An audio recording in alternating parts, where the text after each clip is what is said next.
Hey guys, this one's gonna be a good one. This is a Gladiator 2 sneak preview at the iconic Chinese theater in Hollywood. Panel was incredible. The movie was a lot of fun, but it was great to hear Denzel, who's always charming and hilarious.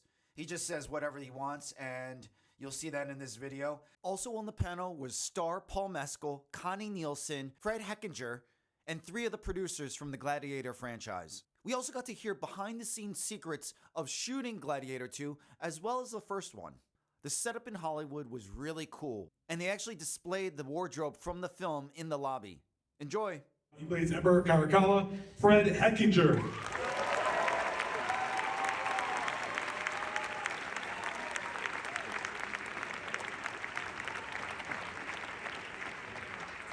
Next gentleman up, you might have heard of him before. I want to refer to an interview I did with him back in September before I saw Gladiator.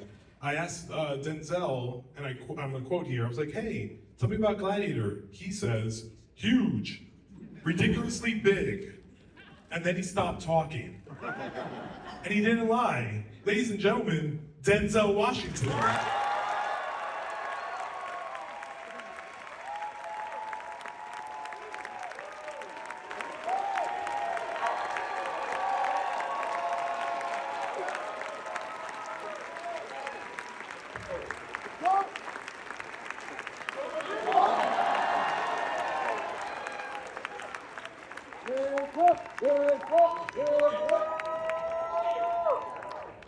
Next up, the only person that I believe in real life can beat Denzel Washington up. Ladies and gentlemen, Connie Nielsen.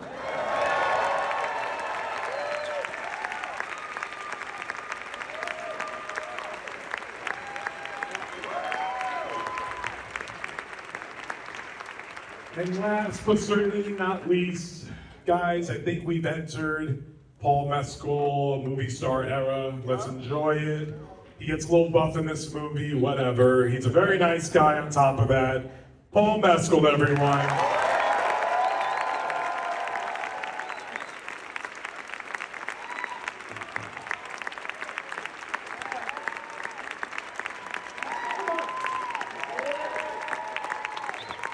Quote the second part of what I quoted about Denzel when he said huge, ridiculously big.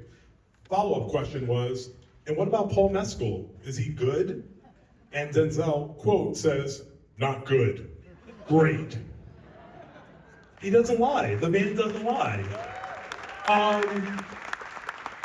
Aside from asking how many sharks you killed in this film, four. Tell me about what this role, how'd you prepare for it? How much creatine did you take? I mean, tell me your process of bringing this guy to the big screen. Lots of creatine, lots of practicing killing sharks. But it was one of those things that, like, you're aware that something big is happening in your life when the call is happening, that Ridley wants you to be in Gladiator 2, and then you just being on this road with these incredible actors and creatives. It's refreshing to know that you don't have to reinvent the wheel regardless of the scale. The job remains the same. It's about this kind of curiosity and managing of panic, and all of those things are in equal measure, I would say. But then you have the moment when you arrive to set and you're in the hands of the great Ridley Scott. But the preparation was both clearly a physical preparation, like there's probably 12 fights that required a lot of rehearsal, and then that's one side of it, and then you get into the emotional and psychological kind of detective work, which is the same with everything, I think. Thank you. Connie, it's been 24 years since we saw you in this role, so please give me your beauty regimen, because you look exactly the same. Skin is beautiful as you ever grow. How did it feel? Clock runs. The clock runs, that's our secret, everyone. But what did it feel like to return to this iconic character?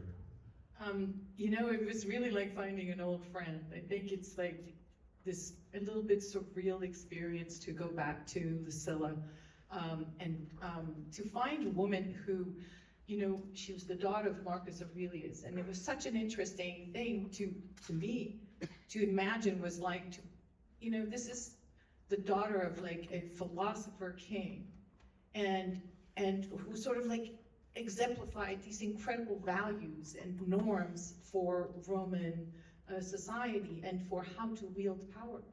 And now she has been watching, and as over the last 20 years, where Rome has lost every single vestige of those norms. And for me, that was an incredible starting place.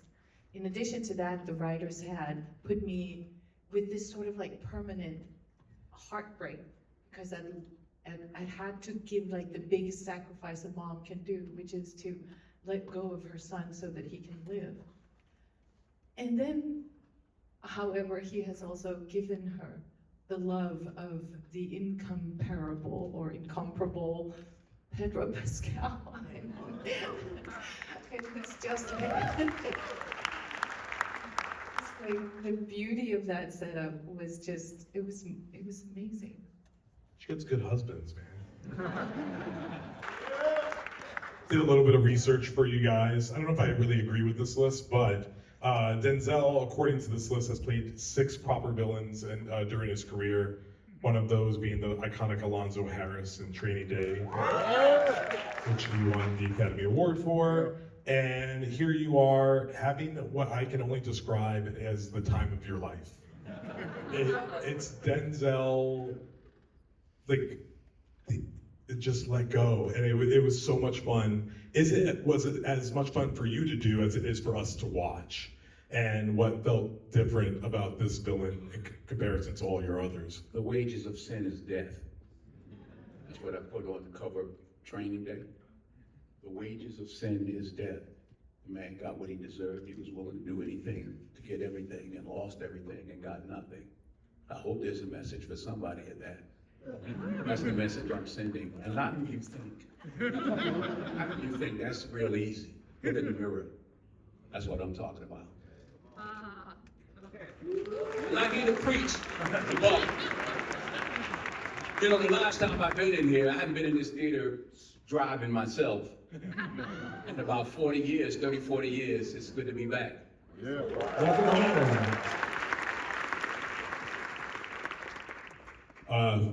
Fred. Did I answer the question? Oh yeah, sorry.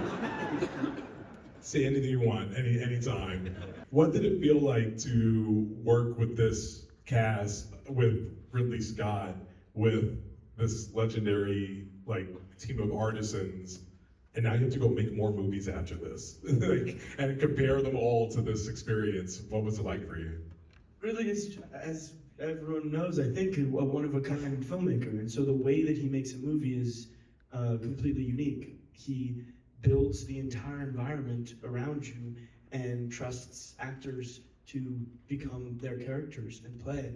And so I felt every day when we walked on set, we were in Rome, and everywhere you looked, it was all convincing and all around you. He's got so many cameras running at the same time, you don't even care to think about where they are. You just go there to work, and it's a really special way of making a movie.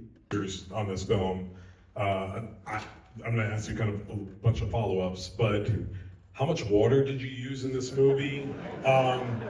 What did you say no to when Ridley Scott brought an idea?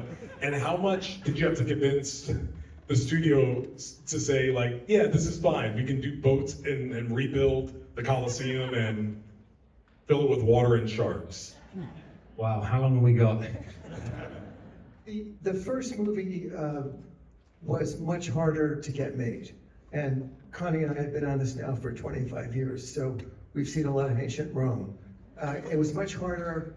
The first studio I took it to said Sword and Sandal is dead, and we were wasting our time. So because the first movie was a success, when we went to make a sequel, although for other producers, 25 years later isn't the ideal time, but we had killed 2 of our leads, so it made it more complicated.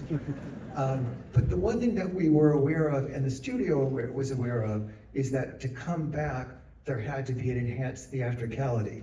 And one of the things that was really kind of fun is we found that the producers of the ancient arena had a very similar problem. They had kind of bored the audience with every kind of bloodshed every kind of brutality, and they had to up the game to keep them coming. So we basically followed their lead. And in the Coliseum, those boats are on dry land, the water's put in later, so we didn't use too much. But it was, we were very aware of the audience's expectations, and the studio was behind us that if it didn't have enhanced theatricality, people were gonna say, why the fuck did it take all those years? We had to wait for Paul Mescal to be born.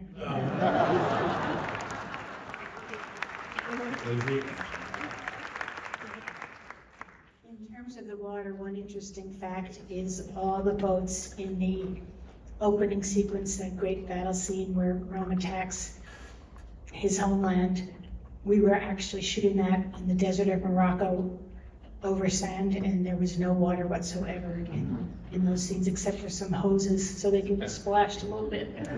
So movie magic at its best. And I also want to say how nice it is to be sitting in a theater, and we hope most people get to see this movie in a theater. In the world, in Doug and Lucy, and just we had a great time together. I think the three of us always are trying to keep up with Ridley. I mean, that's what we do, whether it's coffee, whiskey, or longer sleeps at night, we're always trying to help Ridley deliver on his ideas and, iconic ideas. And I think what I learned from all these great artists sitting here are, as a producer, sometimes you just want to give everybody the tools they can to do their job in the best way that they can. And you, as a good producer, sometimes you just have to get out of the way and let great artists do their job. And so hopefully the results speak for themselves. And as Lucy said, great pleasure to be here with you all. Thank you for having us.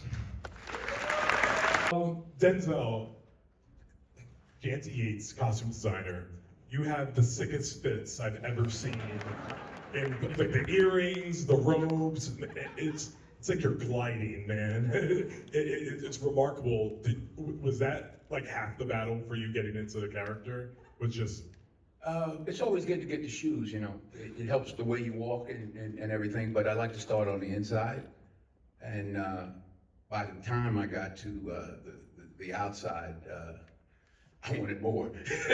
Actually, they really supplied everything that you see, and a brilliant job by Pruss and obviously wardrobe. Paul, a question for you about two of your co-stars. You are present when we lose two iconic characters. Spoiler alert if you just walked in and didn't watch the movie. We lose Connie Nielsen and Denzel Washington in this movie, and both of them have these looks on their faces that is probably one of the most beautiful death faces I've seen on film in quite some time, and you're opposite that, I mean, both had very different emotional feelings for me. Like, I was aware when Lucilla dies, like, for an audience, you're not just losing Lucilla from the second film, you're losing the person that is your emotional tie to the whole Gladiator 1 and 2. And the way that I think Connie plays Lucilla is so dignified and elegant and so fundamentally emotional that it's shattering. But also the way that Ridley is shooting it, he's directing it in a way that is honest. He's like, you don't have time to sit with this feeling. So he's consciously pushing away the sentimental choice, and he's like, you've got to go get him. And then to say that, so me and Denzel shot that scene after the strikes, and it was kind of the last section of time that we had together on the film, and the film in general.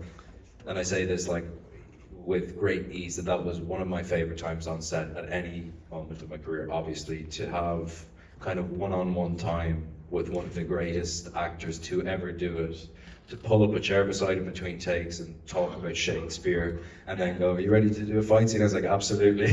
So, and I think I can speak on behalf of the rest of the cast, kind of the generosity, not in a kind of overly forthright way, but in a purely workmanlike fashion, to treat us all as people going to work together and never kind of above us, even though he just is, but that's a really specific thing that I cherish, and I think the rest of the cast and all of us do.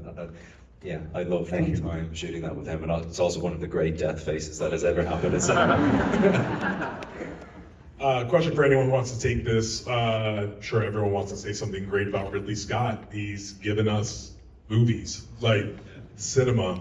86 years old, acting like he can, it's like, it's no hesitation. He just knows how to do this.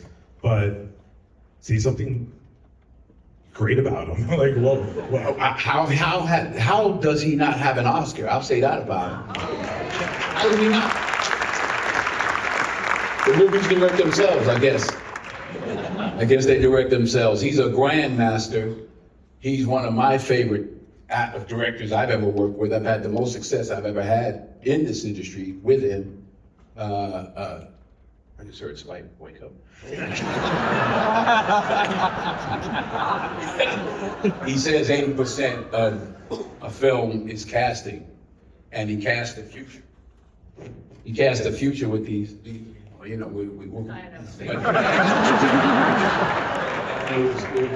was exciting, invigorating, inspiring, and to share the time with them, to share the stage with them, and to watch them.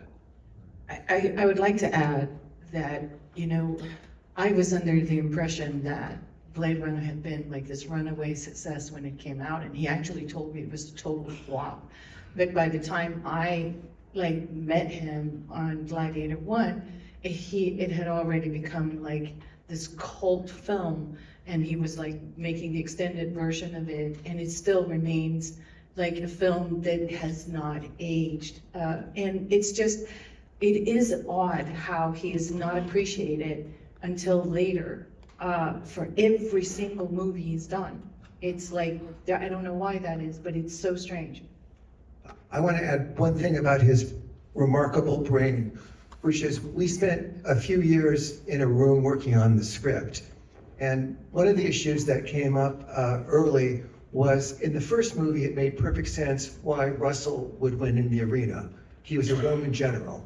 And in this movie, we start off with an angry young man. And why is he going to prevail in the arena? So we talked a lot about his anger, and there was some good language about his anger. And that's more the way I think.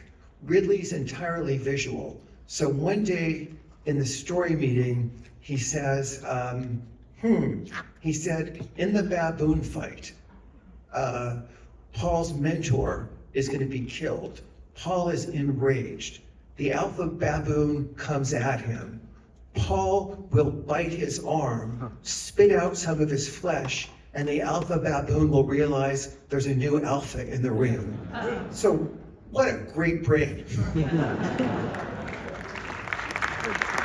But in a million years, I know I could never think of the ideas that he comes up with.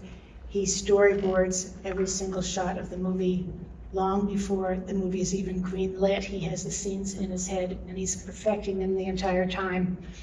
He surprises you. There's not a thing that's too small or too big for him to have in his head. And he's there first thing in the morning, and he's thinking about it at night when he isn't watching another one of his own movies at night after work. So he's a pleasure, a producer's job. I know many of you are producers and the rest are actors. You can do the best you can with hiring the best people that you can and supporting them and trying to keep the big picture in mind. But if you don't have a great director, you're screwed. I just want to say one thing about Mike. Mike has been Ridley's partner for many, many years. So if you coaxed him, you could get some of the real dirt. I'm now not going to say anything, but I will say, just to echo what everybody else has said, which is, I've worked with Rid for 10 years. No day is ever the same. No day is ever dull. And he is an avant-garde filmmaker. He's always been ahead of his time. His work has always, audiences in some ways critics have had to catch up with some of his brilliant ideas. And I think this film represents that as well. And I would also say with Ridley that speed and efficiency, his time is so precious. And I think you guys know this. We shot this movie in 50 days. Yep, audible gasps, I know. And we had 20 cameras. And he, exactly, I think we all lost count of how many cameras on some days he was using, but his time is precious and he cares about on set, the actors and all his technicians, that everything that they're doing is done in a way that is respectful, efficient, speedy, and I think that's the sign of somebody who's obviously done it for a long time and is very experienced, but someone who cares deeply about his craft. I want to add one more thing, that almost every single head of department was on the first movie. That's the loyalty he inspires. And like when I walked on set the first time on this one, I walked into the same arena as the last time, and as I'm walking in, I'm seeing even the same grips from 25 years ago. It was really insane, like just to echo that. Connie, it's so funny. I was in a restaurant in Malta on the last day, and somebody came up to me who was actually the restaurant manager, and he said, "Are you involved in Gladiator?" And I was sort of like, "Possibly." And he said, "I was in the first Gladiator." He said, "I was Senator number 17." And then he said, "Ridley was so kind to me," and he said, it changed my life and opened up a restaurant." Legend of Ridley Scott. This is kind of a timely question because I just thought about it today. Coming one day after we saw Jake Paul fight Mike Tyson, I'm thinking about Macrinus and Paul Mescal fighting, and I'm convinced Macrinus back in the day beats Paul Mescal in this final fight. We get so little of his backstory, which I think really adds to how great Denzel brings his character to life, but what do you know about him back in the day, and what was shared with you through the script of his backstory? You mean me? Yes. That's what I know about him. I've been boxing, fighting 25 years, sparring 25 years. I knew what was going to happen last night. I prayed for my man. I hoped that he could catch him early, but I knew he wasn't going to get him late. We're the suckers. We're the suckers, They got $20 million each.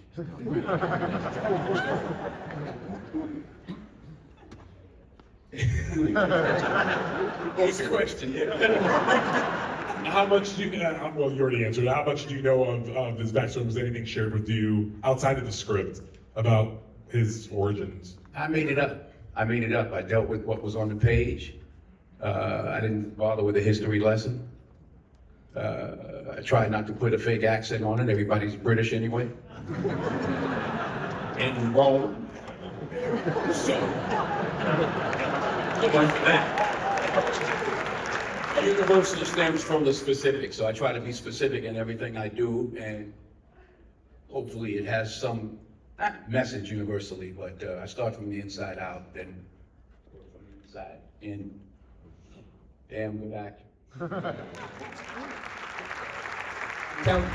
I'm pretty good. I know good when I see good, and he is good. He and the quiet brother. Sorry about what I had to do to y'all. One quick Denzel story. The way Ridley shoots, you shoot the whole scene with all these cameras. So Denzel would be in the Emperor's box with his friend Fred. Paul would be on the arena floor fighting Pedro. Connie was usually in the Emperor's box. And all the cameras are going at once, so you've got a whole scene. And so after the first few days, I said, "Denzel, how is it for you?" And he said, "Oh, it's really fun." He goes, "It's been a long time since I've been an extra."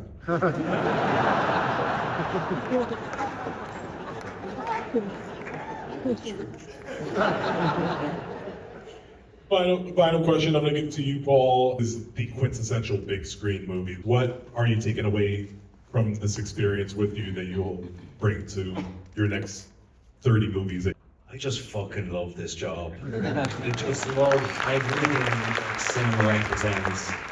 And it has existed long before everybody sitting here, and it exists long after us. And anybody who thinks cinema's dead is fucking stupid. And I think it's alive and kicking. And I'm just so deeply proud of it. I think, I don't know what I'll take from it. I'll probably have a better answer for you in 30 years, but I'll do my damnedest to still be hanging around in 30 years, for sure. Fred, and I'll let you add to that as well, because you're also youth. Sitting here. It's just, How dare you, Fred? It's invaluable, this experience. Beyond, I mean, working, it just moves me.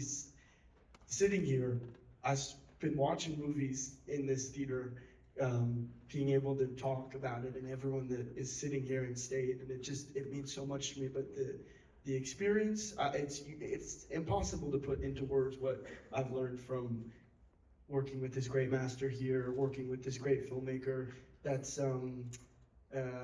it gets, you hope it just seeps up and you learn through the experience. But I agree with Paul that movies will not die. People will always want to see movies, and I am committed to bringing my heart, soul, and body to every story, and not stopping. So it means a lot to me.